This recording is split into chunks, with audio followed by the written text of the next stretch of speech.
Bom dia, boa tarde, boa noite, boa madrugada.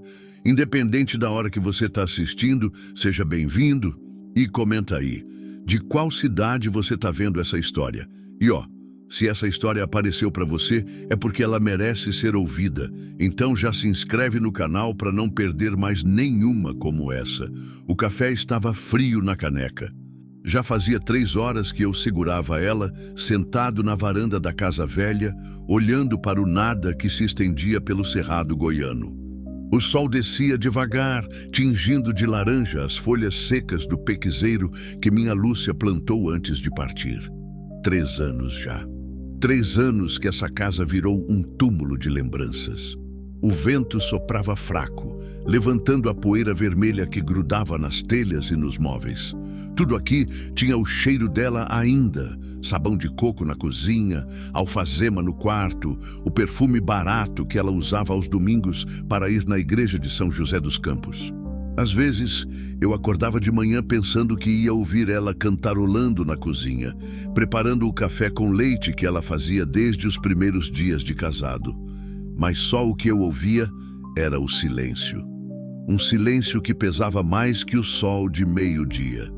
Meu nome é João Batista dos Santos, mas todo mundo por aqui me chama só de João das Vacas. Tenho 52 anos, a pele curtida pelo sol e as mãos calejadas de tanto lidar com o gado.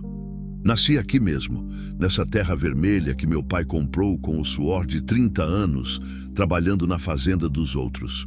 Aprendi desde cedo que a vida não dá moleza para ninguém, principalmente para quem nasce pobre no interior de Goiás.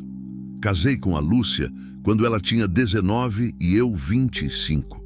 Era a moça mais bonita de São José dos Campos. Olhos castanhos que brilhavam quando ela sorria, cabelo escuro que ela prendia num coque bem feito. Todo domingo, depois da missa, ela ficava na praça conversando com as amigas. E eu ficava de longe, só olhando, sem coragem de chegar perto. Até que um dia ela veio falar comigo. Você não vai ficar aí parado para sempre, não é, João? Ela disse, com aquele sorriso que me fazia esquecer até meu próprio nome. Ficamos juntos 24 anos. 24 anos de acordo, de trabalho lado a lado, de sonhos compartilhados. Ela cuidava da horta, das galinhas, fazia o melhor doce de leite da região. Eu tocava o gado, plantava milho e soja na época certa, consertava a cerca. Era uma vida simples, mas era nossa vida. O câncer chegou devagar, sorrateiro como cobra no mato. Primeiro foi uma dor nas costas, que ela não dava importância. Depois a fraqueza, a falta de apetite, o emagrecimento. Quando descobrimos, já era tarde. Os médicos de Goiânia falaram em tratamento, quimioterapia, mas a doença estava espalhada. 6 meses. Foi o que ela aguentou depois do diagnóstico.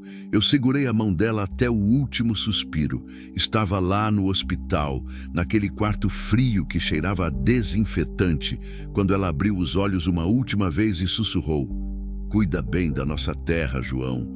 Ela vai precisar de você." Depois disso, foi como se tivessem arrancado um pedaço de mim. Voltei para casa e tudo parecia menor, mais vazio, sem sentido.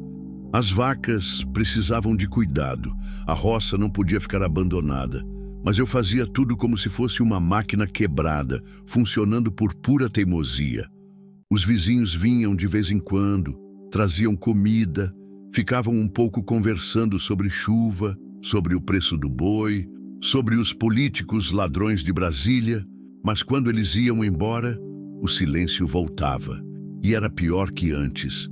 Tinha noite que eu ficava acordado, ouvindo os grilos cantarem lá fora, o vento balançando as folhas do pé de manga no quintal, e pensava se não era melhor vender tudo e ir embora para longe.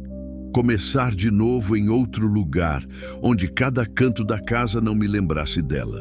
Mas aí eu olhava pela janela e via a terra vermelha que ela tanto amava, o pequizeiro que ela plantou, as flores que ela cuidava com tanto carinho, e sabia que não podia partir. Era minha cruz, era meu destino. Naquele fim de tarde, enquanto o café esfriava na caneca e o sol descia atrás das montanhas, eu não sabia que minha vida ia mudar para sempre. Não sabia que o silêncio que me sufocava há 3 anos estava prestes a ser quebrado por um grito de desespero que ecoaria pela estrada de terra. Não sabia que às vezes Deus coloca no nosso caminho exatamente aquilo que a gente precisa na hora que a gente menos espera. O céu ficou roxo, depois escuro. Acendi o lampião da varanda e fiquei lá mais um tempo, ouvindo o mundo adormecer ao meu redor. As cigarras começaram seu canto noturno, o cheiro de terra seca misturou com o perfume das flores de Lúcia que teimavam em brotar todo ano. Era uma noite comum, igual a tantas outras, ou pelo menos era o que eu pensava. Devia ser umas 10 da noite quando ouvi. Um grito que rasgou o silêncio como faca em tecido fino. Não era grito de animal. Eu conhecia o som de todos os bichos dessas bandas. Era grito humano, grito de desespero. Me levantei de uma vez, derrubando a caneca no chão. O coração disparou igual motor de caminhão velho subindo serra. Por um momento pensei que podia ser coisa da minha cabeça. Às vezes, depois que a Lúcia morreu, eu ficava ouvindo vozes, passos, risadas que não existiam. Mas aí, o grito veio de novo, mais perto, mais claro. Era uma mulher. Corri para dentro de casa, peguei a lanterna grande e a espingarda. Não que eu fosse sair atirando em qualquer coisa, mas por essas bandas nunca se sabe o que a gente pode encontrar na estrada. Bandido não tem hora nem lugar preferido para aparecer. Saí no terreiro e escutei com atenção. O grito tinha vindo da direção da estrada principal, uns 500 metros de casa. Montei na égua morena. Ela era mansa, mas esperta. Sabia andar no escuro melhor que muito cristão. Toquei ela devagar pelo caminho de terra, a lanterna iluminando o chão cheio de buracos. Foi quando vi.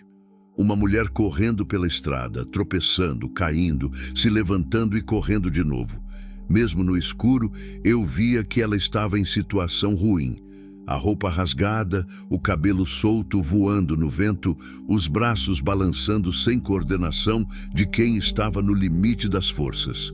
E atrás dela, ainda longe, mas vindo, um farol de caminhão cortando a noite. Não pensei 2 vezes. Toquei a égua mais forte e cheguei perto da mulher. Quando ela me viu, parou de correr e recuou, os olhos arregalados de medo. "Calma, moça", eu disse, tentando usar a voz mais mansa que consegui. "Sou João, moro aqui perto. O que está acontecendo?" Ela me olhou por uns segundos que pareceram horas. Estava ofegante, suada, tremendo. Não devia ter mais que 25 anos, morena clara, cabelo castanho escuro, grudado no rosto pelo suor. O vestido amarelo estava rasgado na altura do joelho. Tinha arranhões nos braços, uma mancha de sangue na testa. "Por favor", ela conseguiu falar entre os suspiros. "Me ajuda.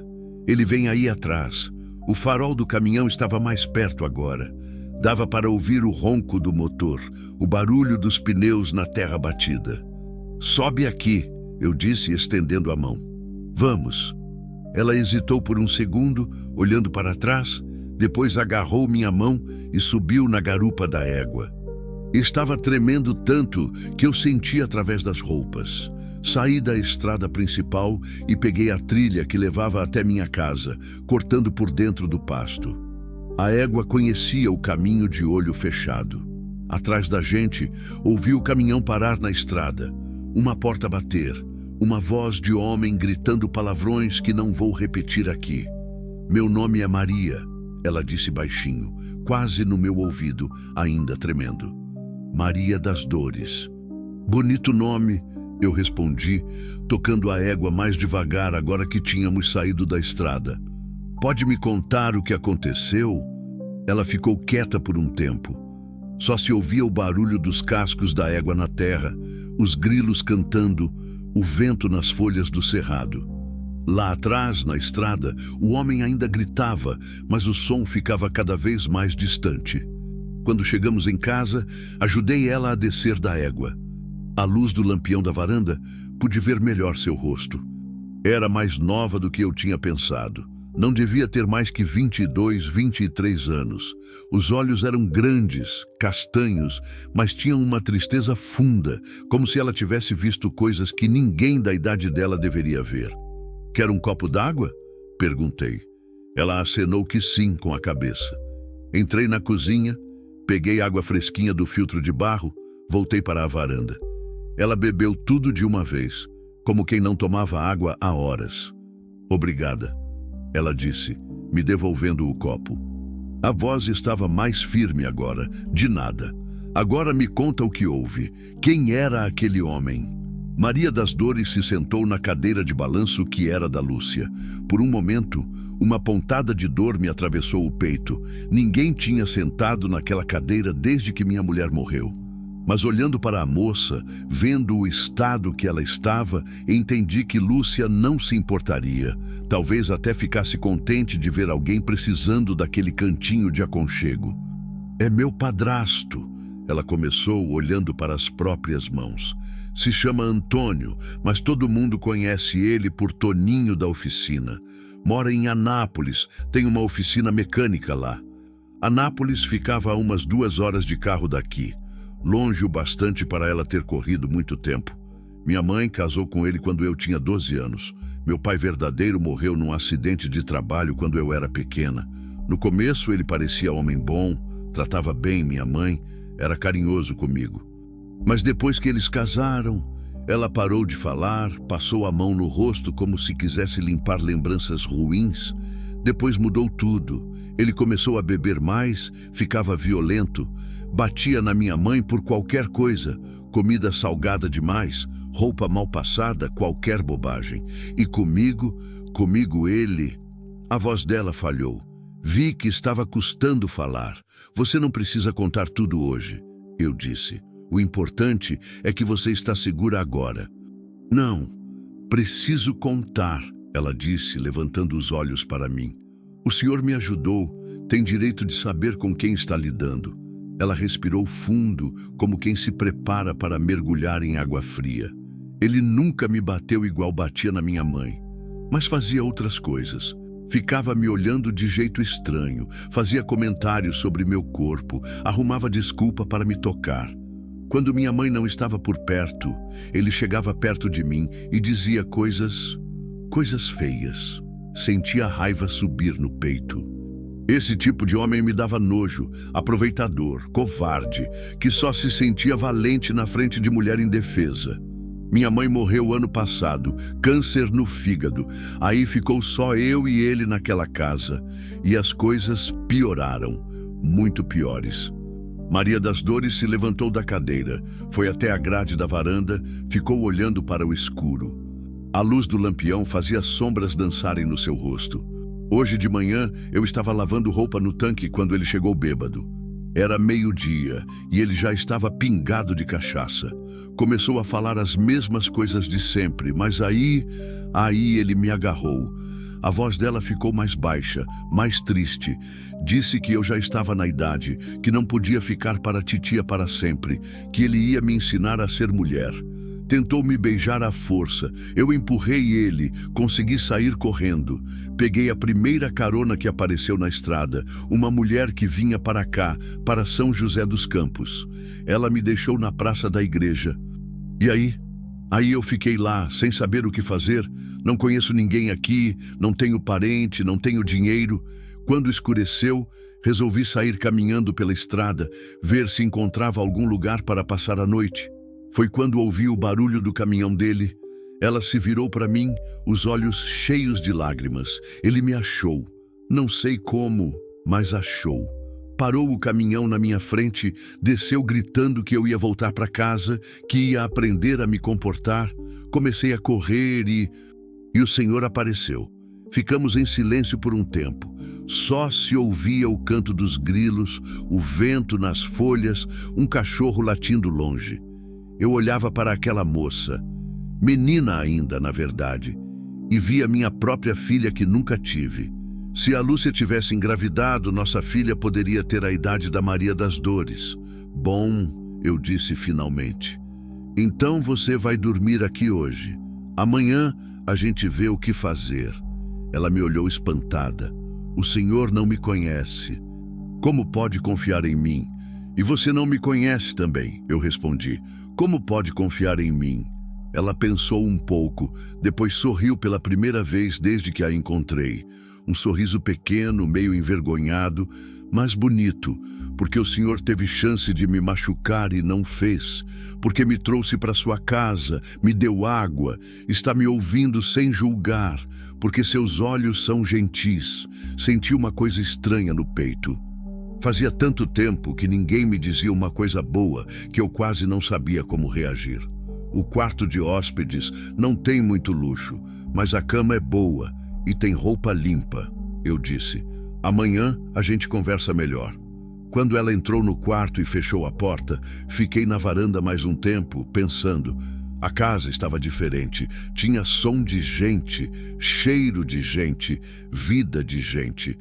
Por primeira vez em 3 anos, eu não me sentia completamente sozinho.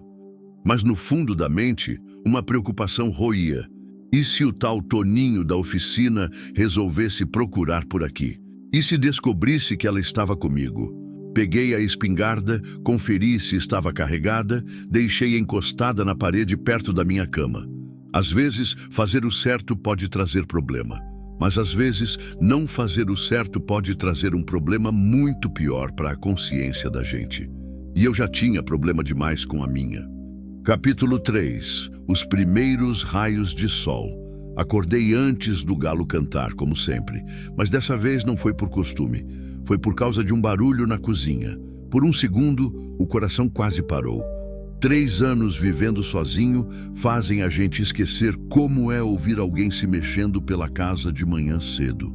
Me levantei devagar, peguei a espingarda encostada na parede, fui até a porta do quarto. Abri uma fresta e espiei. Era Maria das Dores, de pé na frente do fogão a lenha, mexendo alguma coisa numa panela. Tinha amarrado o cabelo com um pedaço de barbante que encontrou sei lá onde e vestiu uma camisa minha que ficava grande demais nela, por cima do vestido amarelo rasgado. Encostei a espingarda no guarda-roupa, me vesti e fui para a cozinha. Ela me viu chegar e ficou meio sem jeito. "Bom dia", ela disse baixinho. "Espero que não se incomode. Achei café na lata. Fiz um pouco. E encontrei ovos no ninho das galinhas lá fora. O cheiro de café fresco e ovos fritos encheu minha cabeça. Fazia tanto tempo que eu não acordava com cheiro de comida sendo preparada que por um momento me senti zonzo. "Não precisava", eu disse, mas a voz saiu mais emocionada do que queria. "Você é hóspede aqui." "Não sou hóspede", ela respondeu, mexendo os ovos na frigideira. "Sou alguém que deve um favor muito grande e quer começar a pagar." Me sentei na mesa da cozinha, no mesmo lugar onde eu tomava café sozinho há 3 anos. Mas agora tinha 2 xícaras, 2 pratos, 2 colheres. Parecia coisa simples, mas não era. Era como se a casa tivesse voltado a respirar. Maria das Dores serviu o café, colocou os ovos fritos e umas fatias de queijo que ela achou na geladeira. Se sentou na frente de mim, no lugar onde a Lúcia costumava sentar. "Dormiu bem?" perguntei. "Melhor do que em muito tempo", ela disse. Fazia meses que eu não dormia sem medo de ele entrar no quarto de madrugada. Comemos em silêncio por um tempo. Ela comia devagar, pequenas garfadas, como se não quisesse acabar logo com aquele momento de paz. Eu fazia o mesmo.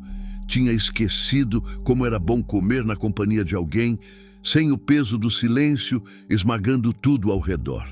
"João", ela disse de repente, "posso fazer uma pergunta?" "Claro." "Por que o senhor me ajudou ontem? Não me conhece de lugar nenhum, podia ser bandida, maluca, qualquer coisa." Pensei na resposta. Podia falar sobre educação, sobre fazer o certo, sobre não conseguir ver alguém em apuro sem ajudar. Mas a verdade era mais simples e mais complicada ao mesmo tempo, porque quando eu vi você correndo naquela estrada, lembrei da minha mulher. Eu disse, ela morreu há 3 anos. Câncer. E nos últimos dias de vida dela, quando a dor estava muito forte, ela me fez prometer uma coisa. Maria das Dores parou de comer, ficou me olhando com atenção. Que promessa! Que eu não ia deixar a vida me endurecer o coração. Que se um dia eu visse alguém precisando de ajuda, ia estender a mão, mesmo que fosse perigoso, mesmo que fosse difícil. Senti os olhos marearem. Fazia tempo que eu não falava da Lúcia para ninguém. Ela dizia que quando a gente endurece o coração, a gente morre um pouco por dentro. E que morrer por dentro é pior que morrer por fora, porque quem morre por dentro vira fantasma em vida. Maria das Dores esticou a mão por cima da mesa e tocou na minha. A mão dela era pequena, calejada de trabalho, mas quente. Ela parece ter sido uma mulher muito sábia. Era. E muito teimosa também, eu disse, e sorri pela primeira vez em muito tempo. Quando decidi alguma coisa, não tinha conversa. Foi ela que decidiu que íamos nos casar. Foi ela que escolheu onde construir a casa. Foi ela que plantou todas as flores do quintal. E o Senhor deixava. Eu deixava, porque sabia que ela sempre escolhia certo. E por quê? Porque quem ama de verdade não manda, não controla, não obriga. Quem ama de verdade protege e cuida. Vi que ela baixou os olhos quando eu falei isso. Devia estar pensando no padrasto, na diferença entre um homem que ama e um homem que só quer ter poder sobre alguém. Depois do café, saí para cuidar do gado. Maria das Dores pediu para ir junto, disse que não queria ficar sozinha em casa. Caminhamos pelos pastos, ela me ajudando a contar as vacas, a verificar se tinha alguma machucada ou doente. "Quantas cabeças o senhor tem?" ela perguntou. 132. Não é muito para os padrões de hoje, mas dá para viver. A terra é boa, tem água o ano todo, o capim cresce bem. Ela ficou observando as vacas pastando, o sol da manhã iluminando o pelo marrom e branco dos animais. "Deve ser bonito acordar todo dia vendo isso", ela disse. "É bonito, mas é solitário também." "O senhor nunca pensou em se casar de novo?" A pergunta me pegou desprevenido. Era coisa que os vizinhos viviam falando, que eu precisava arranjar outra mulher, que homem sozinho não presta, que a Lúcia não ia gostar de me ver definhando de tristeza. Mas vindo dela, a pergunta não soava como cobrança. "Pensei", eu respondi, mas sempre chegava à conclusão de que nenhuma mulher ia conseguir ocupar o lugar que a Lúcia ocupava no meu coração. E não seria justo com ela nem comigo começar alguma coisa sabendo que seria sempre a segunda opção. Maria das Dores assentiu, como se entendesse perfeitamente. "Às vezes a gente acha que tem só um jeito de amar", ela disse. "Que se perdeu uma pessoa, nunca mais vai conseguir amar outra. Mas talvez não seja assim. Talvez a gente tenha vários jeitos diferentes de amar, e cada pessoa desperta um jeito diferente." Era uma ideia interessante, e vinda de alguém tão nova, me surpreendeu. Voltamos para casa na hora do almoço. Ela insistiu em cozinhar de novo, fez arroz, feijão, refogou uns legumes da horta. Comida simples, mas gostosa. Tinha um tempero diferente, um cuidado que eu não punha na minha comida quando cozinhava só para mim. À tarde, enquanto eu consertava uma cerca que estava furada, ela lavou a roupa dela na bica que corria nos fundos da casa. Vi ela estendendo o vestido amarelo no varal, junto com minhas camisas e calças. De longe, parecia uma cena de família normal. Marido trabalhando, mulher cuidando da casa, a vida seguindo seu curso natural. Mas não era uma cena normal. Era uma moça fugindo de um padrasto abusivo, sendo ajudada por um viúvo solitário. A situação toda era estranha, frágil, cheia de perigos que eu ainda não conseguia calcular direito. Quando o sol começou a descer, nos sentamos na varanda para tomar um café.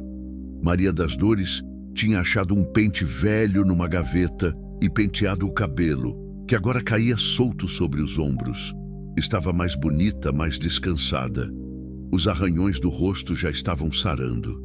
"João", Ela disse, mexendo o açúcar no café. O que o senhor acha que vai acontecer comigo? Era a pergunta que eu vinha evitando fazer para mim mesmo o dia todo. Não sei, eu respondi com honestidade. Depende do que você quer fazer. Eu não sei o que eu quero. Sei só o que eu não quero. Voltar para aquela casa, ficar perto dele, viver com medo. Você tem algum lugar para ir? Parente? Amigos? Não. Minha mãe era filha única. Meus avós morreram quando eu era pequena. Do lado do meu pai verdadeiro não conheço ninguém. E amigos? É difícil ter amigos quando você vive escondida, com vergonha, sem poder contar para ninguém o que acontece dentro de casa. Entendi a situação dela. Estava sozinha no mundo, sem dinheiro, sem conhecimentos, sem opções. Qualquer decisão que tomasse ia ser arriscada. Você sabe fazer alguma coisa? Trabalhar com o quê? Sei cozinhar, limpar casa, cuidar de horta, costurar um pouco. Aprendi essas coisas com minha mãe, mas nunca trabalhei fora de casa. Ele não deixava. Ele não deixava? Dizia que mulher trabalhando fora vira vagabunda, que lugar de mulher é dentro de casa. Na verdade, acho que ele tinha medo de eu conhecer gente, de alguém perceber como ele me tratava. A raiva subiu de novo no meu peito. Esse tipo de homem não era homem. Era covarde, controlador, parasita. Vivia sugando a vida dos outros porque não tinha coragem de construir a própria. Bem, eu disse, tentando pensar numa solução. Você pode ficar aqui por uns dias até decidir o que fazer. A casa é grande, não falta comida e você está segura. E se ele vier procurar? Se ele vier, vai ter que lidar comigo primeiro. Ela me olhou nos olhos, procurando alguma coisa. Talvez certeza, talvez força, talvez apenas a confirmação de que eu estava falando sério. Por que está fazendo isso por mim? Ela perguntou de novo. Porque é o certo, eu respondi. E por quê? Porque há 3 anos esta casa só tem tristeza dentro. Desde ontem tem vida de novo. Tem cheiro de comida, som de gente, coisa crescendo. Talvez você precise de mim, mas eu também preciso de você. Foi a primeira vez que admiti isso em voz alta. E foi a primeira vez que percebi que era verdade. Maria das Dores sorriu, e dessa vez o sorriso foi maior, mais verdadeiro. Então, acho que podemos nos ajudar, ela disse. Naquela noite, antes de dormir, fiquei na varanda olhando as estrelas. A casa estava quieta, mas não estava vazia. Era uma diferença pequena, mas que mudava tudo. Lá dentro, no quarto de hóspedes, dormia uma pessoa que confiou em mim, que acreditou que eu não ia machucá-la, que podia baixar a guarda e descansar. Há quanto tempo alguém não confiava em mim assim? O vento balançou as folhas do pequizeiro, e por um momento eu tive a sensação estranha de que a Lúcia estava ali, aprovando minhas decisões, sorrindo para o rumo que as coisas estavam tomando. Talvez fosse imaginação, talvez fosse saudade. Ou talvez fosse só a vida me mostrando que, às vezes, quando a gente menos espera, uma porta se abre no lugar onde só havia parede. Uma semana se passou. 7 dias que mudaram o ritmo da minha vida completamente. Maria das Dores se encaixou na rotina da fazenda como se sempre tivesse estado ali. Acordava cedo, preparava o café, cuidava da horta que estava meio abandonada desde que a Lúcia morreu. As plantas pareciam ter ressuscitado com os cuidados dela. Os tomates ficaram mais vermelhos, a alface mais verde, as flores mais vistosas. À tarde, ela costurava, remendando minhas roupas velhas, ou ficava lendo uns livros que a Lúcia tinha deixado. Era boa leitora. Sabia ler em voz alta de um jeito que prendia a atenção, fazia as histórias ganharem vida.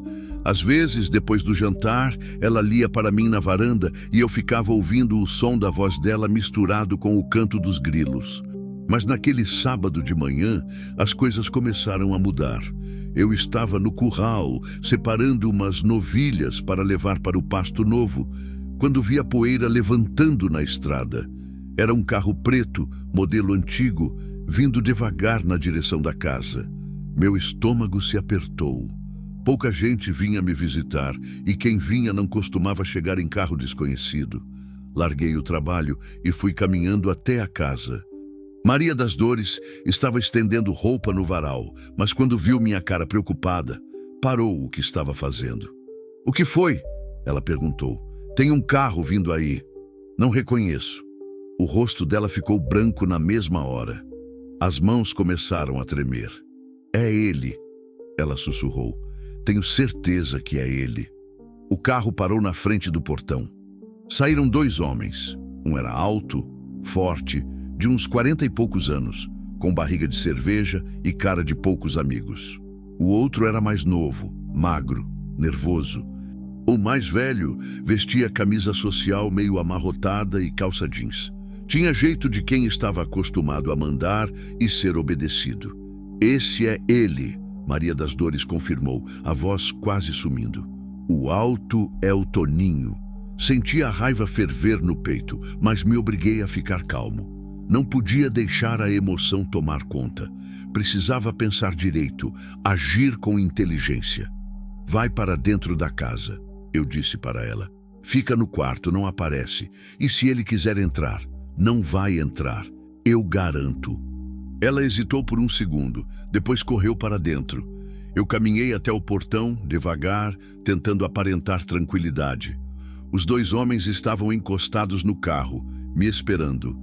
"Bom dia," eu disse, parando a uns 3 metros deles. "Em que posso ajudar?" O tal Toninho me olhou de cima a baixo, como se estivesse avaliando um animal no curral. "Você é o dono aqui?" ele perguntou. A voz era grossa, meio rouca de cigarro. "Sou João Batista dos Santos. E vocês são?" "Antônio Silva, de Anápolis." "Estou procurando uma pessoa. Uma moça de uns 20 e poucos anos, cabelo castanho, que pode ter passado por aqui há uma semana." "Muita gente passa por aqui," eu respondi. "A estrada é pública." Ele deu um passo na minha direção. O outro homem ficou parado, mas pôs a mão no bolso da calça, como se tivesse alguma coisa lá dentro. "Não estou brincando, velho," Toninho disse, a voz ficando mais ameaçadora. "A moça é minha enteada. Fugiu de casa, levou dinheiro que não era dela. Só quero levar ela de volta." Era mentira, claro. Maria das Dores não tinha falado nada sobre dinheiro, e pela situação em que eu a encontrei, estava claro que ela tinha saído correndo só com a roupa do corpo. "Se ela fugiu, talvez tivesse seus motivos," eu disse. A cara dele ficou vermelha. Deu mais um passo, agora estava bem perto de mim. "Escuta aqui, seu velho metido. Não sei quem você pensa que é, mas essa história não é da sua conta. A menina é menor de idade, está sob minha responsabilidade. Se você está escondendo ela, está cometendo crime." Também era mentira. Maria das Dores tinha me dito que já tinha 23 anos, mas vi que ele estava tentando me intimidar, me fazer acreditar que eu estava errado em ajudá-la. "Não estou escondendo ninguém," eu disse olhando direto nos olhos dele. "E mesmo que estivesse, precisaria ver algum documento provando que você tem autoridade para levar alguém à força." Ele riu, mas foi um riso sem humor, perigoso. "Documento? Você quer documento?" Meteu a mão no bolso e tirou uma carteira de couro. Abriu e mostrou alguma coisa que não consegui ver direito. "Sou investigador particular, tenho licença para procurar pessoas desaparecidas e tenho autorização da família para trazer a menina de volta." Podia ser verdade ou podia ser mentira. Não tinha como eu saber. Mas uma coisa eu sabia. Do jeito que Maria das Dores tinha chegado aqui correndo desesperada na estrada, não era vontade própria que ia fazer ela voltar. "Mesmo assim," eu disse, "não vi menina nenhuma por aqui. E agora vou ter que pedir para vocês saírem da minha propriedade." O homem magro saiu de perto do carro e veio na nossa direção. Agora dava para ver que tinha mesmo alguma coisa no bolso, provavelmente uma arma. "Tem certeza que não quer colaborar?" Toninho perguntou. "Seria mais fácil para todo mundo." "Tenho certeza." Eu respondi, e minha voz saiu mais firme do que eu esperava. Ele me encarou por uns segundos que pareceram horas. Depois sorriu de novo, aquele sorriso cruel. Tudo bem, velho. Você quer fazer do jeito difícil. Vamos fazer do jeito difícil. Mas eu vou achar ela. E quando achar, você vai se arrepender de ter se metido onde não foi chamado. Os dois voltaram para o carro. Antes de entrar, Toninho gritou: Maria, eu sei que você está aí. Pode se esconder o quanto quiser, mas você sabe que não tem para onde correr. Uma hora você vai ter que voltar para casa. Eles entraram no carro e foram embora, levantando uma nuvem de poeira vermelha. Mas não foram embora de verdade. Pararam o carro uns 500 metros adiante, debaixo de uma árvore grande, onde dava para ver minha casa. Entrei correndo. Maria das Dores estava na sala, encostada na parede, tremendo tanto que os dentes batiam. Eles foram embora? Ela perguntou. Foram, mas pararam ali na frente. Estão vigiando. Ela se deixou cair numa cadeira. Pôs as mãos no rosto. Eu sabia que ele ia me achar. Ele sempre disse que não importava para onde eu fosse. Ele sempre ia me achar. Maria, escuta, eu disse, me ajoelhando na frente dela. Você é maior de idade. Ele não tem direito nenhum sobre você. Se quiser, posso chamar a polícia. Ela balançou a cabeça. Não adianta. Ele conhece gente na polícia de Anápolis. E mesmo que não conhecesse, é palavra dele contra a minha. Quem vai acreditar numa órfã sem família contra um homem que tem negócio, dinheiro, influência? Infelizmente, ela tinha razão. Eu conhecia como as coisas funcionavam por essas bandas. Quem tem dinheiro e conhecimento sempre sai na frente. Então, o que você quer fazer? Ela ficou quieta por um tempo longo, pensando. Quando levantou o rosto, vi que tinha uma determinação nova nos olhos. Quero ficar aqui, ela disse. Se o senhor deixar, não vou entregar os pontos para ele. Não vou voltar para aquela vida. E se ele voltar? Se trouxer mais gente, então vamos enfrentar, juntos. A palavra juntos ecoou na minha cabeça. Fazia tempo que eu não fazia parte de um juntos. Fazia tempo que alguém não contava comigo para enfrentar os problemas da vida. Está bem, eu disse. Vamos enfrentar juntos. Mas temos que ser espertos. Ele pode voltar a qualquer hora. E da próxima vez pode não vir só conversar. Passamos o resto do dia planejando. Primeiro, mudamos algumas coisas de lugar na casa.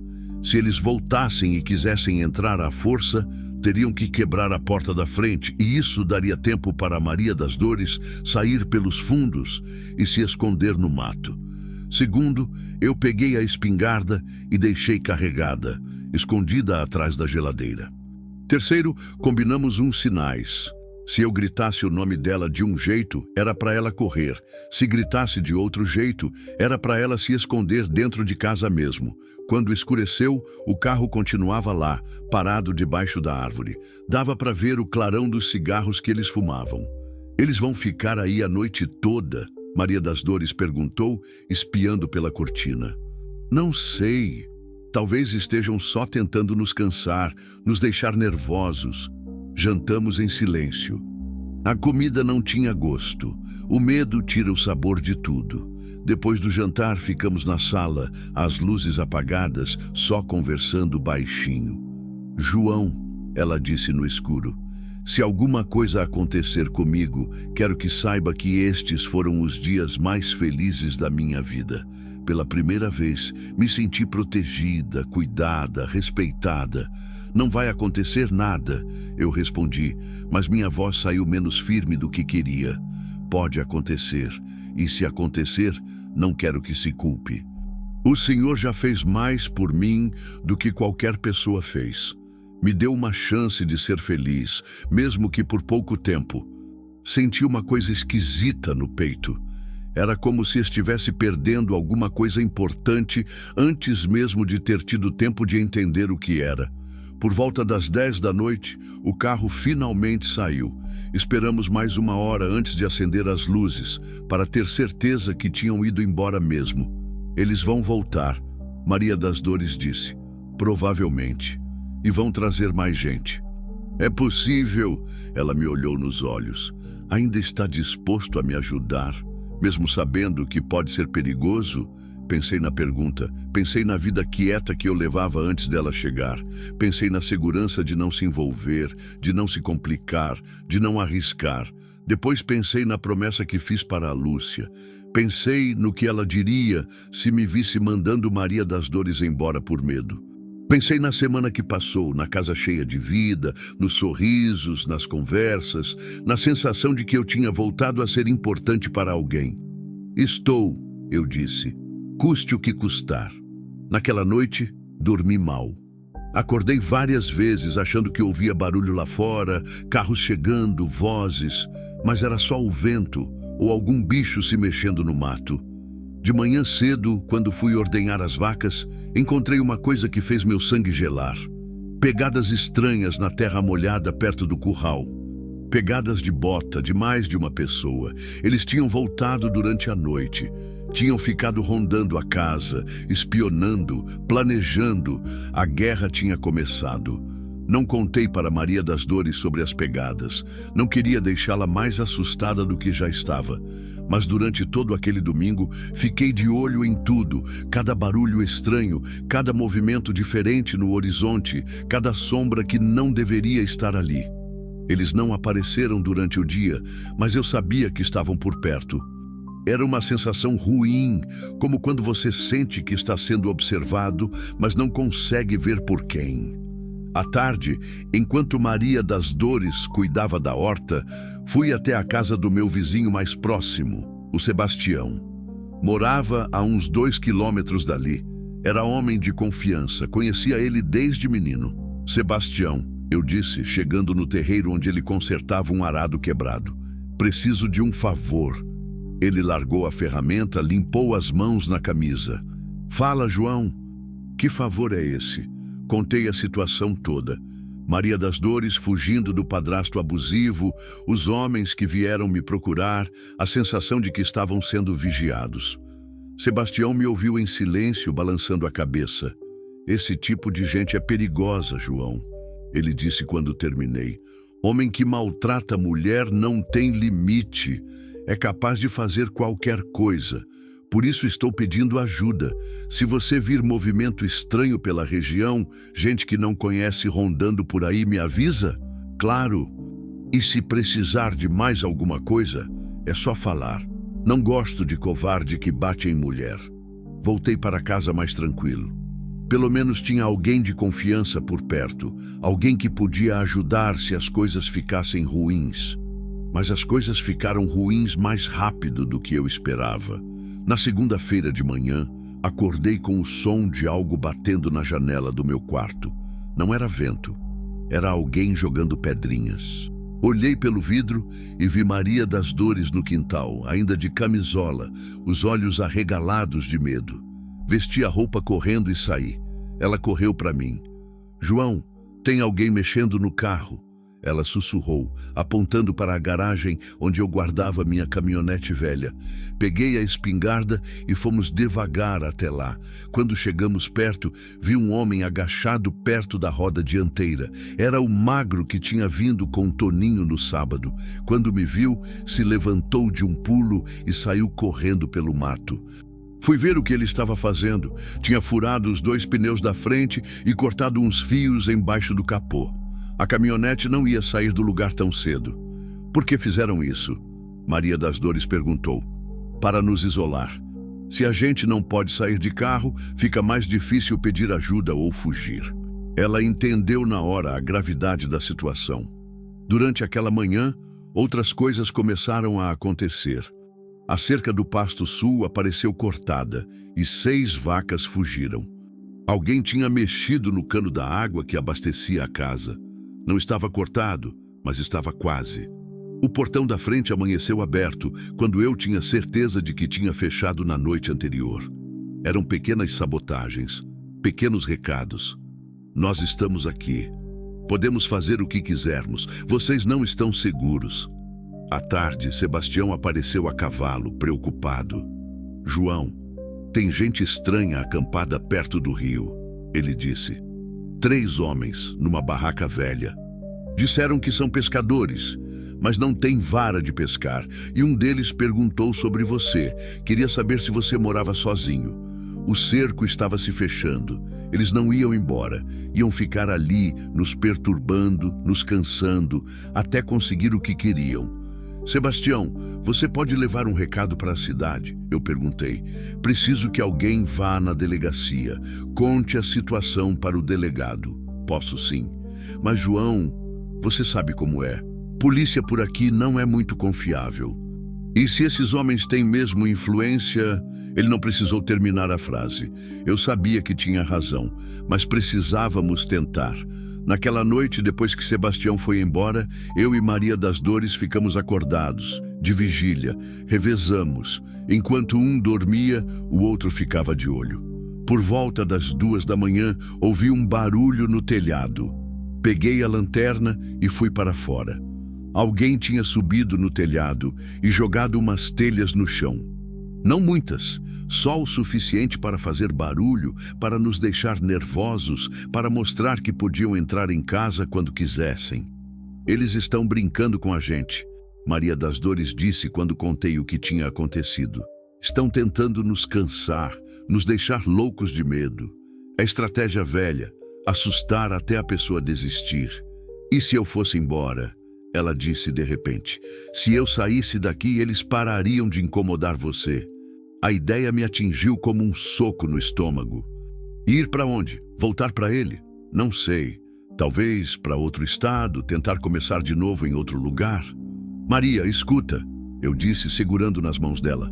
Você acha que se fugir de novo, ele não vai atrás? Homem como esse não desiste fácil. Ele vai te caçar pelo Brasil inteiro se for preciso. Não é questão de território, é questão de controle. Ele não quer você de volta porque ama. Ele quer porque considera você propriedade dele. Ela sabia que eu estava certo. Vi nos olhos dela. Então, o que vamos fazer? Vamos resistir. Vamos mostrar para eles que não somos presa fácil. Mas na terça-feira as coisas pioraram muito. De manhã cedo, quando fui ao curral, encontrei 2 vacas mortas. Não tinham marca de tiro, nem ferimento visível. Provavelmente tinham sido envenenadas. Eram 2 das melhores vacas do rebanho, 2 que estavam prenhas. Senti uma raiva que não sentia há anos. Era uma coisa matar gente por raiva, por vingança. Outra coisa era matar animal inocente só para causar prejuízo. Isso mostrava o tipo de gente com quem estávamos lidando. Maria das Dores chorou quando viu as vacas. Tinha se afeiçoado aos animais, sabia o nome de cada um. Por que fizeram isso? Ela soluçou.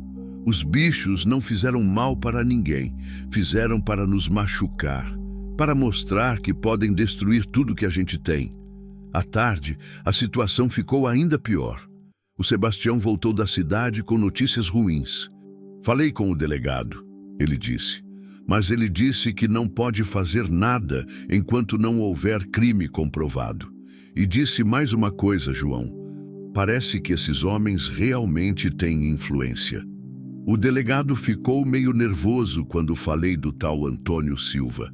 Era o que eu esperava, mas ainda doeu ouvir. E agora? Maria das Dores perguntou. Olhei para ela, para o medo nos olhos dela, para a tristeza que tinha voltado depois de uma semana de sorrisos. Olhei para minha terra, para as vacas mortas, para a casa que estava virando prisão. Tinha 2 opções: entregar Maria das Dores e voltar para minha vida solitária mais segura, ou continuar lutando e arriscar perder tudo. A fazenda, os animais, talvez até a vida. Não foi uma decisão difícil de tomar. Agora vamos lutar, eu disse. Do nosso jeito. Naquela noite, pela primeira vez desde que Maria das Dores chegou, tranquei todas as portas e janelas da casa. Coloquei a espingarda carregada do lado da cama e um facão embaixo do travesseiro. Se eles queriam guerra, iam ter guerra. Mas eu não sabia que o pior ainda estava por vir. Não sabia que na manhã seguinte tudo ia mudar de uma forma que eu jamais poderia imaginar. Não sabia que às vezes a vida empurra a gente para situações onde não existem escolhas fáceis, onde qualquer decisão pode ser a errada. E não sabia que Maria das Dores estava escondendo de mim um segredo que ia mudar tudo. Foi na quarta-feira de manhã que descobri. Acordei cedo, como sempre, mas quando fui para a cozinha preparar o café, encontrei Maria das Dores debruçada sobre a pia, vomitando. O rosto estava pálido, os cabelos grudados na testa de suor frio. "Maria, o que foi?" Perguntei correndo para ajudá-la. "Está passando mal?" Ela limpou a boca com um pano, tentou sorrir, mas o sorriso saiu fraco, forçado. "Deve ter sido alguma coisa que comi ontem", ela disse. Já passou, mas não tinha passado. Durante toda aquela manhã, ela ficou enjoada, sem conseguir comer nada, correndo para o banheiro de vez em quando. Eu achava que era nervoso. Toda aquela tensão dos últimos dias podia estar afetando o estômago dela. Foi só à tarde, quando ela desmaiou no quintal, enquanto regava as plantas, que a verdade bateu na minha cabeça como um raio. Carreguei ela para dentro de casa, deitei no sofá, molhei um pano com água fria e coloquei na testa dela. Quando acordou, me olhou com uma expressão que eu nunca tinha visto antes, medo misturado com vergonha. "João", ela disse baixinho, "preciso contar uma coisa para o senhor." Sentei na cadeira ao lado do sofá, preparado para ouvir. Mas nada poderia ter me preparado para o que ela ia dizer. "Estou grávida." As palavras ficaram penduradas no ar entre nós. Por um momento não consegui processar. Grávida. Maria das Dores estava grávida. De quanto tempo? Foi a primeira coisa que consegui perguntar. Uns 2 meses, talvez 3, não tenho certeza. E o pai? Ela fechou os olhos como se a pergunta causasse dor física. "É ele, o Toninho." Senti o mundo girar. A raiva subiu no meu peito como fogo, uma raiva diferente de qualquer coisa que eu já tinha sentido. Não era só raiva, era nojo, revolta, uma vontade de sair correndo atrás daquele desgraçado e fazer justiça com as próprias mãos. Ele te forçou?" Maria das Dores assentiu, as lágrimas escorrendo pelo rosto. "Foi no dia antes de eu fugir. Ele chegou bêbado em casa, mais violento que o normal. Disse que eu já estava na idade, que era hora de parar de me fazer de santa. Eu tentei resistir, mas ele era muito mais forte. Depois disse que agora eu nunca mais ia poder fugir dele, que estava carregando um filho dele, e isso me prendia para sempre. Entendi tudo. Por isso ela tinha fugido desesperada. Por isso ele estava tão determinado a encontrá-la. Não era só questão de controle. Agora tinha uma criança envolvida. "Por que não me contou antes?" Perguntei, tentando manter a voz calma. "Porque tinha medo que o senhor me mandasse embora. Porque pensei que se soubesse que eu estava grávida, e ainda por cima de uma violência, não ia querer me ajudar mais." A dor na voz dela partiu meu coração. "Maria, escuta bem o que vou falar", eu disse, segurando nas mãos dela. "Não importa de quem é essa criança, não importa como foi concebida. Você é uma pessoa boa que passou por uma coisa terrível, e essa criança não tem culpa de nada. Se você quiser ficar aqui, vai ficar, você e a criança." Ela me olhou com uma expressão de surpresa, como se não acreditasse no que estava ouvindo. "O senhor fala sério?" "Completamente sério.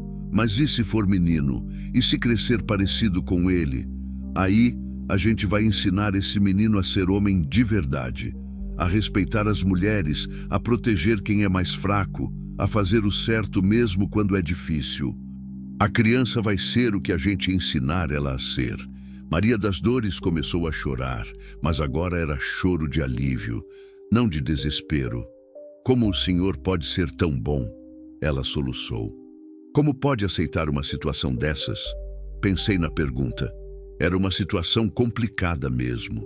Eu, um viúvo de 52 anos, cuidando de uma moça grávida do próprio padrasto que a estuprou.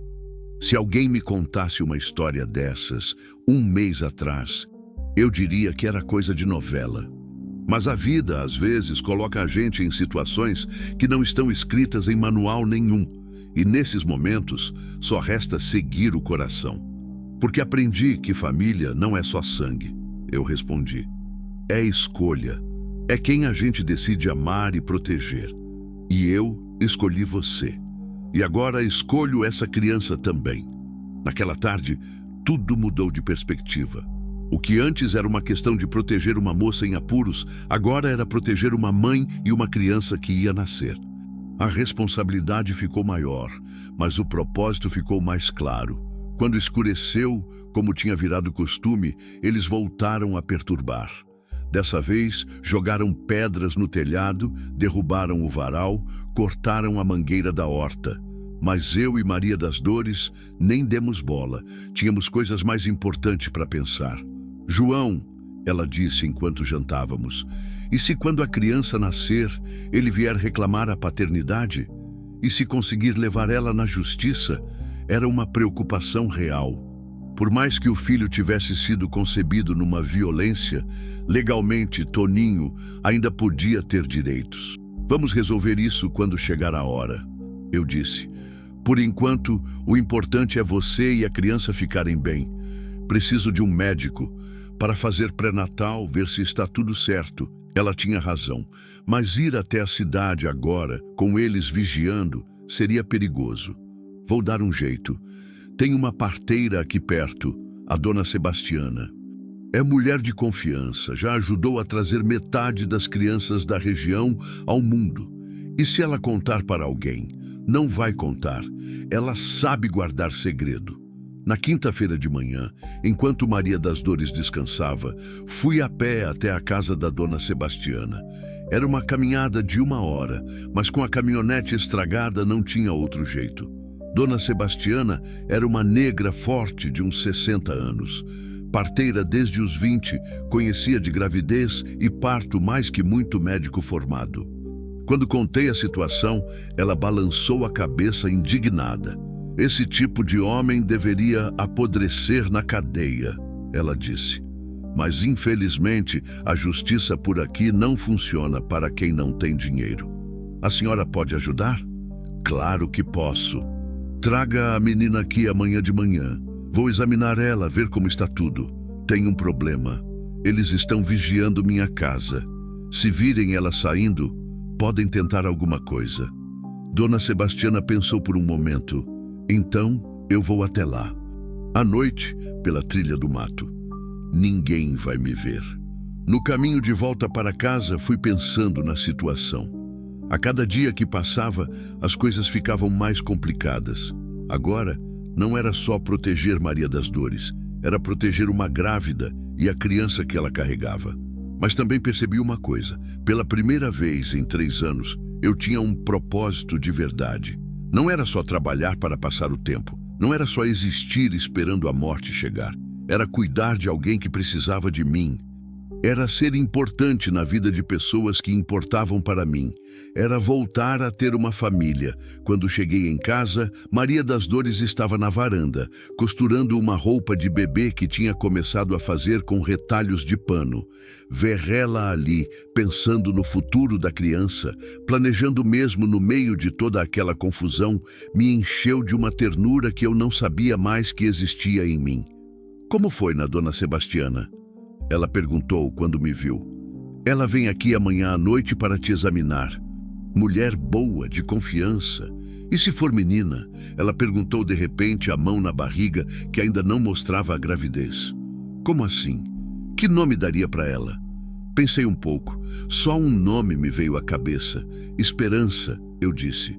Porque foi isso que você trouxe para minha vida. Ela sorriu e foi o primeiro sorriso verdadeiramente feliz que vi nela desde que chegou. Esperança, ela repetiu. É um nome bonito. Naquela noite, quando fui dormir, fiquei pensando em como a vida tinha mudado. 1 mês atrás, eu era um homem acabado, sem futuro, vivendo de lembranças. Agora era um homem com uma família para proteger, com responsabilidades, com razões para lutar. A gravidez de Maria das Dores mudava tudo, tornava nossa situação mais perigosa, mas também mais importante. Agora não lutávamos só por nós, lutávamos pelo futuro de uma criança inocente. E se Toninho achava que a gravidez ia facilitar as coisas para ele, estava muito enganado. Na verdade, tinha feito exatamente o contrário. Tinha me dado mais motivos para nunca entregar ela. Tinha me dado uma razão para lutar até o fim. Na sexta-feira, as coisas chegaram ao limite. Dona Sebastiana tinha vindo na noite anterior, como prometido. Examinou Maria das Dores e deu a boa notícia. A gravidez estava normal. A criança desenvolvia bem. 3 meses certinho. Mas também deu o aviso que eu não queria ouvir. Maria das Dores precisava de cuidados especiais, descanso, alimentação boa e principalmente precisava ficar longe de estresse e medo. Essa menina está no limite, Dona Sebastiana me disse antes de ir embora. O corpo dela está fraco, a mente está cansada. Se continuar assim, pode perder a criança. Era exatamente o que eu temia. Toda aquela perseguição, aquele medo constante, estava fazendo mal para ela e para o bebê. De manhã cedo, quando fui cuidar do gado, encontrei mais 3 vacas mortas. Agora eram 8 ao todo. Metade do meu rebanho estava acabando. Se continuasse assim, em 1 semana eu estaria quebrado. Mas o pior ainda estava por vir. Por volta do meio-dia, Maria das Dores estava descansando no quarto quando ouvimos o barulho de carros chegando. Não era só um carro dessa vez, eram 3. Olhei pela janela e vi Toninho descendo do primeiro, mais 2 homens do segundo, e do terceiro saíram mais 3, incluindo um que parecia ser policial. Estava de farda. Maria, vai para o quarto dos fundos, eu disse. Fica lá e não sai, não importa o que aconteça. E se eles entrarem, não vão entrar. Mas quando falei isso, não estava tão certo assim. 6 homens contra mim sozinho não eram odds muito boas. Peguei a espingarda, conferi se estava carregada e fui até a porta da frente. Eles já estavam no portão, conversando entre si. Toninho apontava para a casa, gesticulava, parecia estar dando instruções. Abri a porta e saí na varanda. A distância entre nós era de uns 20 metros, perto o bastante para eu ouvir o que falavam, longe o bastante para ter tempo de reagir se tentassem alguma coisa. Bom dia, eu disse, a voz mais firme que consegui. Toninho se adiantou. Estava vestido melhor dessa vez. Terno escuro, sapato social. Queria dar impressão de autoridade. João Batista dos Santos? Ele perguntou. Sou eu. Sou o investigador Antônio Silva. Este aqui é o Cabo Ferreira, da Polícia Militar de Anápolis. Ele apontou para o homem de farda. Temos um mandado de busca e apreensão. Meu coração disparou. Mandado de busca e apreensão. Mandado para quê? O tal cabo se adiantou. Era um homem de uns 40 anos, baixo, barrigudo, com cara de quem não estava muito confortável com a situação. Mandado para procurar a menor Maria das Dores Silva, desaparecida há 2 semanas. Ele disse lendo um papel. Há suspeitas de que ela possa estar sendo mantida em cativeiro nesta propriedade. Menor? Eu perguntei. Que menor? A garota tem 17 anos, Toninho mentiu descaradamente. É minha enteada, está sob minha tutela legal. Fugiu de casa levando dinheiro e objetos de valor. Eram todas mentiras, claro. Maria das Dores tinha 23 anos e não tinha levado nada quando fugiu. Mas ali, na frente de um policial, com um papel que parecia oficial na mão, as mentiras dele soavam como verdade. Posso ver esse mandado? Perguntei. O cabo hesitou por um segundo, depois estendeu o papel. Peguei e li rapidamente. Parecia oficial mesmo. Tinha selo, assinatura, carimbo. Podia ser falso, mas, se fosse, era uma falsificação muito bem feita. E se eu disser que não tem ninguém aqui? Perguntei, devolvendo o papel. Aí vamos ter que revistar a casa para ter certeza, o cabo respondeu. O mandado autoriza busca em toda a propriedade. Estava encurralado. Se deixasse eles entrarem, iam encontrar Maria das Dores. Se não deixasse, iam entrar à força, alegando resistência à autoridade. Vocês podem revistar, eu disse finalmente. mas eu vou junto, e ninguém mexe em nada que não for necessário. Toninho sorriu, aquele sorriso venenoso que eu já conhecia. Muito sensato da sua parte. Entraram na casa como uma invasão. Foram direto para os quartos, abriram armários, olharam embaixo das camas, revistaram tudo. Eu os acompanhava, o coração batendo tão forte que tinha certeza de que todos podiam ouvir. Quando chegaram no quarto dos fundos, a porta estava fechada. "O que tem nesse quarto?" o cabo perguntou. "É onde eu guardo coisas velhas."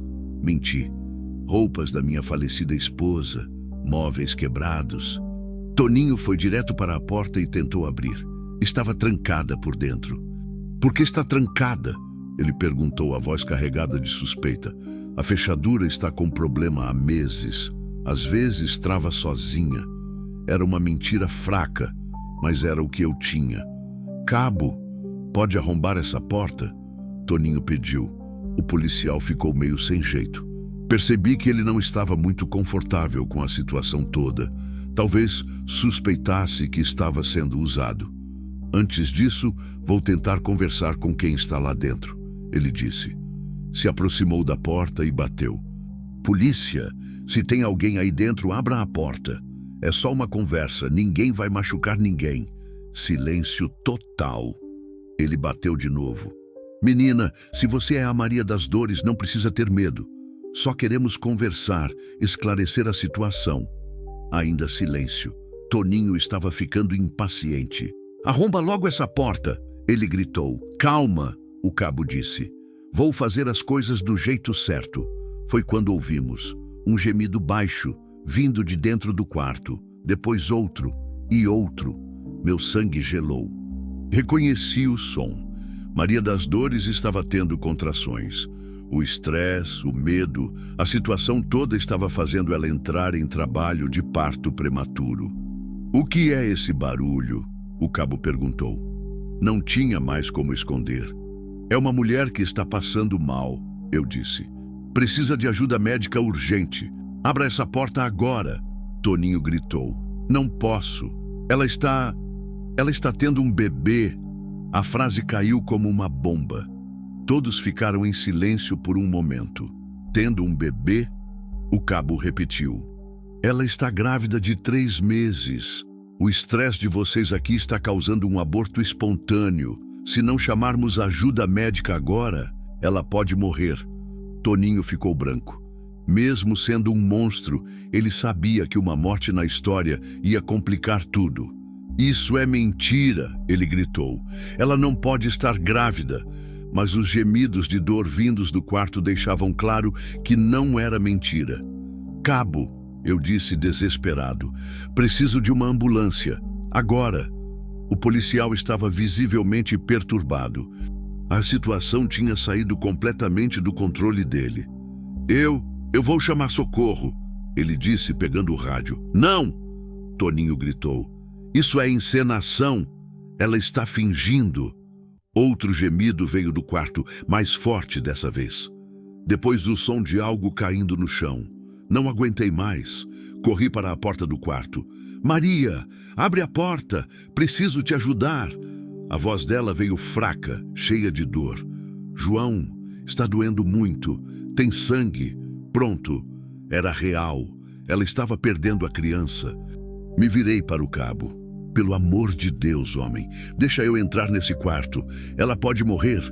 O cabo olhou para Toninho, depois para mim, depois para a porta. Estava numa situação que não sabia como resolver. "Ela abre a porta ou eu arrombo", ele disse finalmente. "Maria", eu gritei, "vai ter que abrir. Preciso te ajudar." Ouvimos o barulho da chave girando. A porta se abriu.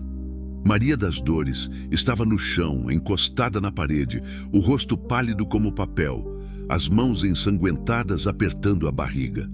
Quando viu Toninho atrás de mim, os olhos dela se encheram de terror puro. "Não", ela sussurrou. "Por favor, não." Foi quando tudo explodiu. Toninho tentou entrar no quarto. Eu bloqueei a passagem. Os outros homens se moveram para me segurar. O cabo gritava para todo mundo se acalmar. Maria das Dores gritava de dor e de medo. No meio da confusão, consegui chegar até ela. Calma, eu disse, segurando a mão dela. Está tudo bem. Vou cuidar de você. Mas não estava tudo bem. O sangue na saia dela mostrava que estávamos perdendo a criança que ela tinha começado a amar apesar de tudo. A criança que representava esperança no meio de tanta dor. João, ela sussurrou no meu ouvido, não deixa ele me levar. Por favor, eu prefiro morrer. Olhei nos olhos dela e vi desespero total. Vi uma mulher que preferia a morte à volta para o inferno que tinha deixado. Foi quando tomei a decisão que mudaria tudo. Me levantei, peguei a espingarda que tinha deixado encostada na parede e apontei para Toninho. Saiam da minha casa, eu disse, a voz baixa, mas firme. Agora, João, o cabo disse nervoso. Abaixa essa arma, não complica mais as coisas. As coisas já estão complicadas, eu respondi. Essa mulher está tendo um aborto por causa do terror que vocês causaram. Se ela morrer, vai ser culpa de vocês. Seu velho louco, Toninho gritou. Você não pode... Posso sim, eu o interrompi. Esta é minha casa, minha terra, e essa mulher está sob minha proteção. Saiam agora, ou vou ter que tirar vocês à força. O cabo estava em pânico. A situação tinha virado um barril de pólvora. Pessoal, vamos sair, ele disse. Vamos resolver isso de outro jeito. Mas Toninho não queria sair. Ela é minha, ele berrou. É minha enteada. Estou levando ela agora. Não está levando nada, eu disse, apertando o dedo no gatilho. Foi quando Maria das Dores falou, a voz fraca, mas clara. Cabo, eu tenho 23 anos. Não sou menor de idade. Toninho ficou branco de novo. Ela está delirando, ele tentou argumentar. Tenho documentos no meu quarto, RG, mostra minha idade verdadeira. O cabo olhou para Toninho com uma expressão nova. Suspeita. Você disse que ela tinha 17 anos. É isso mesmo. Então me explica por que ela diz que tem 23 e que tem documentos provando? Toninho começou a gaguejar. A mentira estava desmoronando. Foi quando Maria das Dores disse a frase que mudou tudo. Cabo, ele me estuprou. A criança que estou perdendo é dele. Silêncio total no quarto. Todos olharam para Toninho, que estava agora completamente desmascarado. O cabo se aproximou dele, a mão na arma. É verdade isso? Ele perguntou. Não, ela está mentindo, está inventando tudo. Mas a cara dele entregava. E o cabo não era bobo. Pessoal, ele disse para os outros homens, vamos embora, agora. Como assim vamos embora? Toninho gritou. Como assim você mentiu sobre a idade dela, inventou um mandado falso e agora ela está acusando você de estupro? Isso aqui não é resgate de menor fugida. Isso aqui é outra coisa completamente diferente. Toninho percebeu que tinha perdido, que o castelo de mentiras tinha desabado. Essa história não acabou, ele disse me encarando com ódio. Não acabou nem de longe. Para mim acabou, eu respondi. E se você aparecer na minha terra de novo, não vai sair vivo. Eles saíram. Ouvi os carros ligando, o barulho dos pneus na estrada. Quando o último som se perdeu na distância, me ajoelhei ao lado de Maria das Dores. Ela ainda sangrava. Precisávamos de ajuda médica real, urgente. Aguenta firme, eu disse. Vou buscar a dona Sebastiana. João, ela sussurrou. A criança... Eu sei, mas o importante agora é salvar você. Carreguei ela para minha cama, corri até a casa da dona Sebastiana, trouxe ela de volta. Durante toda aquela noite, lutamos para salvar a vida de Maria das Dores. Perdemos a criança, mas salvamos ela. E quando amanheceu, sabia que nossas vidas tinham mudado para sempre, que a guerra tinha acabado, mas a um preço muito alto. Sabia também que apesar da dor, apesar da perda, ainda havia esperança. Porque às vezes, perder uma batalha não significa perder a guerra. E às vezes o amor verdadeiro nasce exatamente nos momentos mais escuros da vida. 3 meses depois. Acordo com o cheiro de café fresco e pão doce vindo da cozinha. É um cheiro que enche a casa toda, que me faz sorrir antes mesmo de abrir os olhos completamente. Há 1 ano atrás, eu acordava com silêncio. Hoje acordo com vida. Me levanto devagar. Aos 53 anos, as juntas demoram um pouco mais para funcionar pela manhã e vou até a janela. Lá fora, o sol nasce por trás das montanhas, tingindo o cerrado de dourado. As vacas pastam tranquilas no campo. Consegui repor o rebanho aos poucos e agora tenho até mais cabeças que antes. Mas o que mais me chama a atenção é a mulher no quintal, cuidando da horta. Maria das Dores está agachada entre os pés de tomate, colhendo os frutos maduros numa cesta de palha. Usa um vestido simples, azul, que ela mesma costurou. O cabelo está preso num rabo de cavalo frouxo, e quando ela se move, alguns fios escapam e dançam no vento da manhã. Ela está diferente da mulher assustada que encontrei na estrada há 6 meses. Ganhou peso, as bochechas ficaram mais cheias, a pele mais corada, mas principalmente ganhou paz. Não olha mais por cima do ombro a cada barulho, não acorda mais gritando no meio da noite. Sorri com facilidade, ri das minhas piadas ruins, canta enquanto cozinha. O aborto foi difícil, não só fisicamente. Dona Sebastiana disse que ela quase morreu de hemorragia, mas principalmente emocionalmente. Mesmo sabendo como aquela criança tinha sido concebida, Maria das Dores tinha começado a amá-la. Tinha feito planos, pensado em nomes, imaginado como seria ser mãe. Perdê-la foi como perder um pedaço de futuro. Durante 2 semanas ela quase não falou. Ficava no quarto, olhando pela janela, comendo pouco, dormindo mal. Eu respeitei o luto dela, fiquei por perto sem pressionar, cuidei dela como pude. Foi numa manhã de domingo que tudo mudou. Eu estava na varanda tomando café quando ela apareceu, já vestida, penteada, com uma determinação nova no olhar. João, ela disse, preciso falar uma coisa. Fala. Quero recomeçar. Quero parar de viver no passado e começar a construir um futuro, mas não sei como. Como assim? Ela se sentou na cadeira ao lado da minha, a mesma cadeira da Lúcia onde ela se sentou na primeira noite. Quero aprender a viver de novo, a confiar de novo, a ser feliz de novo. Você pode me ensinar? Foi uma das perguntas mais bonitas que já me fizeram na vida. Posso tentar, eu respondi, mas acho que vamos aprender juntos. E foi o que aconteceu. Começamos devagar, como quem aprende a andar depois de um acidente. Primeiro foram pequenas coisas. Ela voltou a cozinhar, a cuidar da horta, a ler à noite na varanda. Depois foram coisas maiores. Saídas para a cidade, visitas aos vizinhos, idas à igreja aos domingos. A cada dia, ela ficava mais forte, mais confiante, mais parecida com a mulher que ela devia ter sido antes de toda aquela dor. E eu voltei a me sentir vivo. Não foi um processo fácil. Teve momentos de recaída, noites de pesadelo, dias de tristeza. Teve também a questão prática de explicar para os vizinhos quem era Maria das Dores, por que estava morando comigo, qual era nosso relacionamento. No começo, as pessoas cochichavam. Diziam que eu estava aproveitando de uma moça em situação difícil, que estava fazendo papel de ridículo, que homem da minha idade não devia se meter em confusão.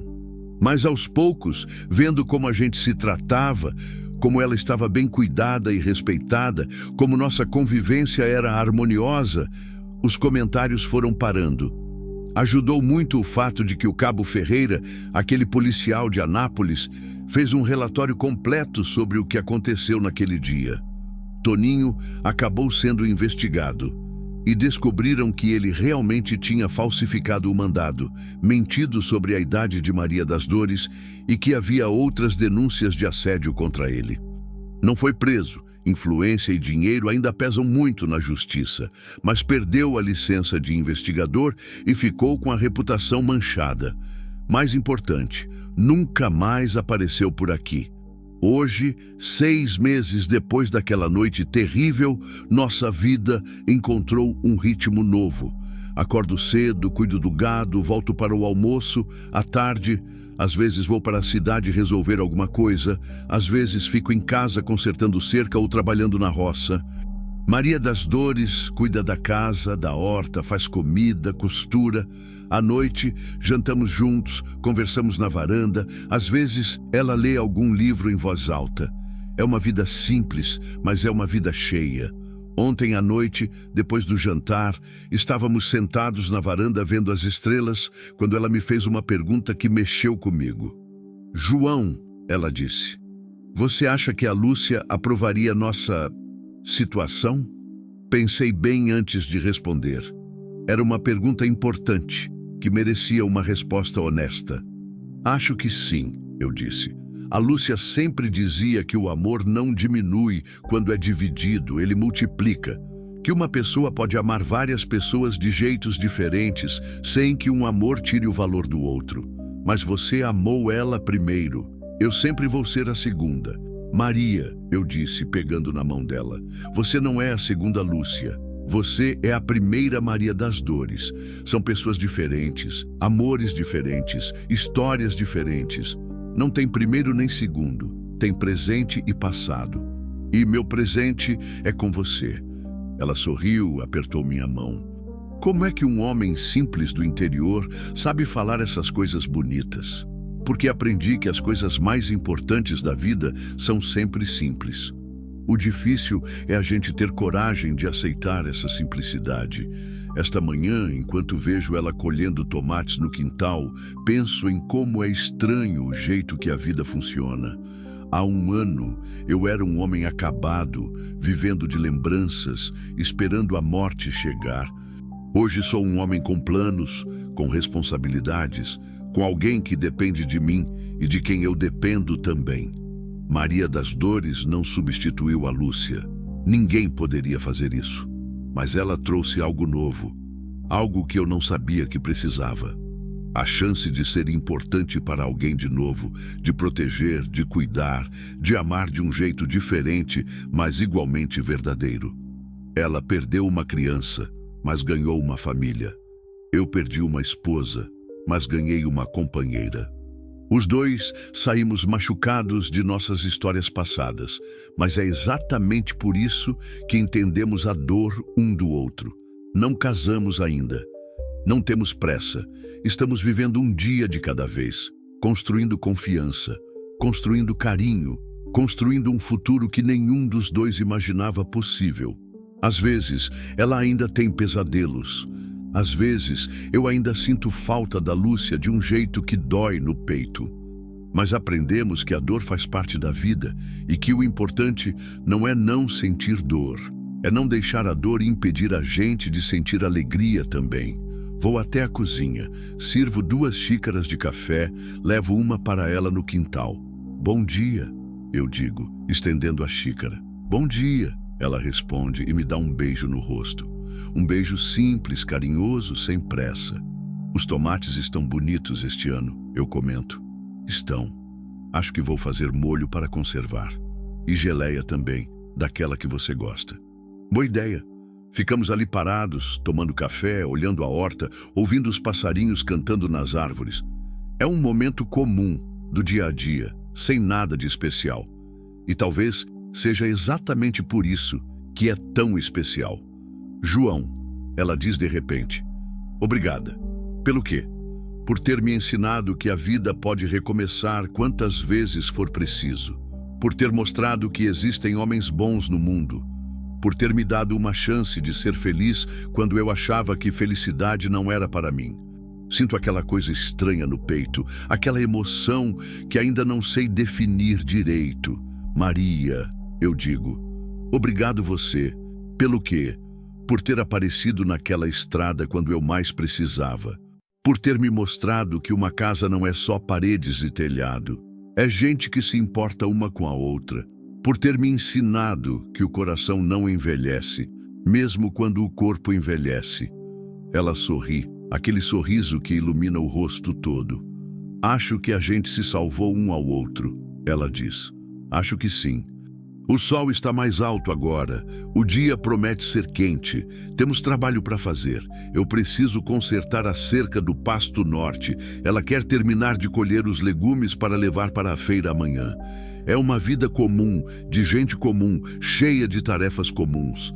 Mas, para quem já esteve perdido na escuridão, a luz comum do dia a dia é um milagre. Enquanto caminho de volta para casa, vejo Maria das Dores cantarolando baixinho uma música que não reconheço. Deve ser alguma coisa que aprendeu com a mãe ou que ouviu no rádio. A voz dela se mistura com o som do vento nas folhas, com o canto dos pássaros, com todos os pequenos ruídos que fazem uma fazenda parecer viva. E penso, às vezes a salvação não vem do jeito que a gente espera. Às vezes não vem de lugares sagrados ou pessoas importantes. Às vezes vem de uma estrada de terra vermelha, de um grito na noite, de uma moça desesperada que precisa de ajuda e um homem solitário que precisa se sentir útil de novo. Às vezes a gente salva alguém e descobre que na verdade foi salvo também. Hoje de tarde, quando o sol estiver baixando e o trabalho do dia estiver terminado, vamos sentar na varanda como sempre fazemos. Vamos conversar sobre coisas simples: o tempo, o preço do gado, os planos para a semana que vem. Talvez ela leia algum livro em voz alta, ou talvez só fiquemos em silêncio, olhando as estrelas aparecerem no céu. E vai estar tudo bem. Porque aprendemos que a felicidade não está nas coisas grandes e extraordinárias. Está nos momentos pequenos e comuns, nos gestos simples, na certeza de que existe alguém no mundo que se importa com a gente. Está na possibilidade de recomeçar sempre que for preciso. Está na coragem de acreditar que, mesmo depois das noites mais escuras, o sol sempre volta a nascer. E às vezes traz com ele esperanças que a gente nem sabia que ainda existiam. Porque no final das contas, não importa de onde a gente vem ou por onde passou. O que importa é onde a gente escolhe chegar e com quem escolhe caminhar. E quando encontramos alguém disposto a dividir a estrada, até o caminho mais difícil fica mais fácil de percorrer. A vida não promete que será fácil, mas promete que será possível, sempre possível, recomeçar.